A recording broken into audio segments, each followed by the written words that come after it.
मी तर खूप थकून भागून बाबू झोपला खेळून खेळून. 5 दिवसाचा प्रवास. स्किन खूपच खराब झाली. म्हटलं चला स्किन केअर करावं. स्क्रब करायला घेतलं. त्यानंतर अंघोळ वगैरे केली. इथं भूक लागली होती तर बहिणाबाईनं मॅगी केली होती. 2 घास मी पण खाऊन घेतले. मला तर आवडत नाही. रात्री अशी थंडी वाजत होती. सर्वजण शेकोटी करून बसले होते. जेवणामध्ये तिने चपात्या बनवल्या होत्या आणि मी बनवली होती शेवभाजी. थंडीमुळे शेकोटी करून बसले. सर्वांना आवडत नाही सर्व, मग काही शेवभाजी बनवली. चला बनवूया. बहिणाबाईने चपात्या बनवल्या.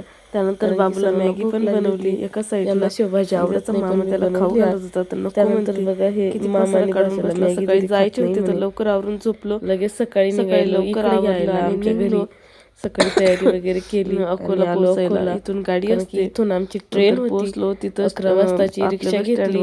रिक्षा घेतली स्टेशनला आणि निघालो. आणि जास्त काही थंडी नव्हती. थंडी तर होती जास्त, पण बहिणाबाईने स्वेटर नव्हतं घातलं त्याच्यामुळे तिला खूप पोहोचलो आम्ही स्टेशनला. इथं अकोला स्टेशनवर आलो आणायला आणि बाबू म्हणते चाल बाबाच्या घरी. मी म्हणजे त्यानंतर खाऊन घेऊया, जेवण वगैरे करून घ्या.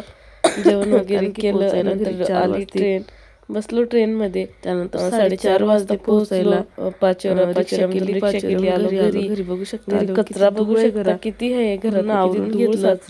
रात्रीच्या जेवणामध्ये साफसफाई करून घेतली बनवली ती सकाळचं. आणि सकाळी हे बघा सकाळी उठल्यावर किती पसारा काढला. त्याला खूप सर्दी आली होती. चॅनलला झाडू वगैरे मारून घेतला सकाळी. झाडू वगैरे मारून वगैरे घासून. आणि एकदा दोघा बापलेकाचं काय चालू होतं लॅपटॉपमध्ये.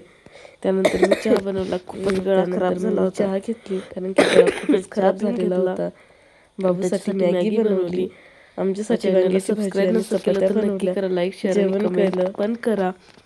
झणझणीत वांग्याची भाजी बनवली होती कारण की तोंडाला चव नव्हती. चपात्या बनवल्या, जेवण वगैरे केलं. भूक खूप लागली होती आता. त्यानंतर मग चला आजच्यासाठी जेवण करून असा संपवला दिवस. भेटत पुढच्या ब्लॉगमध्ये.